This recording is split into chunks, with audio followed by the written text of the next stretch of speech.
he had come back to Toronto this weekend.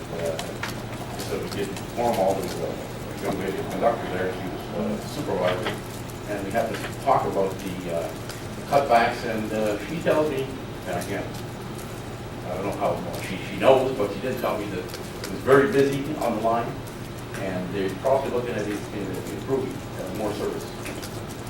Let's hope we're part of that. Councilor Bell. Thank you, Mr. Mayor.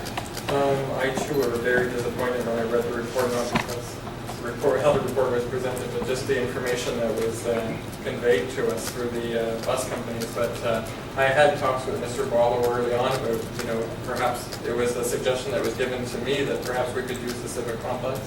And at that time, since we had a ticket office there and all the a warm place for people to wait, but he had expressed to me at that time that that wouldn't be of interest to them because of getting off the 401.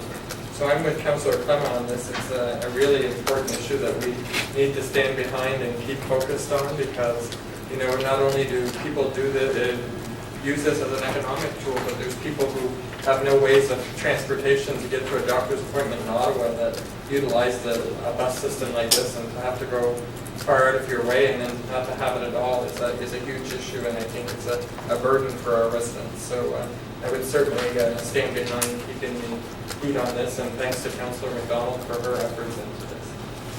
Councilor Carr. Yes, just a quick question, Mr. Barlow. Do you have any idea of the numbers involved in this issue? Number of people who require bus service? Through you, Mr. Mayor, I think we were talking, the last time I called Greyhound, they were looking at about 4 or 5 people who would leave in the morning. I think Megabus, which is Coach Canada, stop in Cornwall about 8 or 9 times a day, and are only talking about in the teens in a day.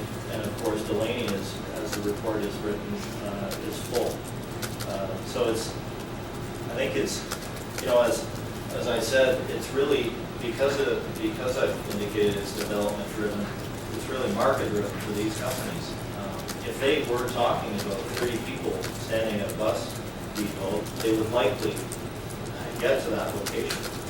But the market's not there, and so it's very difficult. Try to convince them to get off the highway and get to a place like the complex rather than us.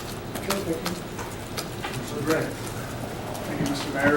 Councilor Carr asked part of the question that's been asked. The other part is if we say it's development driven, we should be in our strategic planning looking at what we have to do to get that development along the Brookdale North. And part of that is talking about the sewer line that's required there and other. So we should be looking in our strategic planning.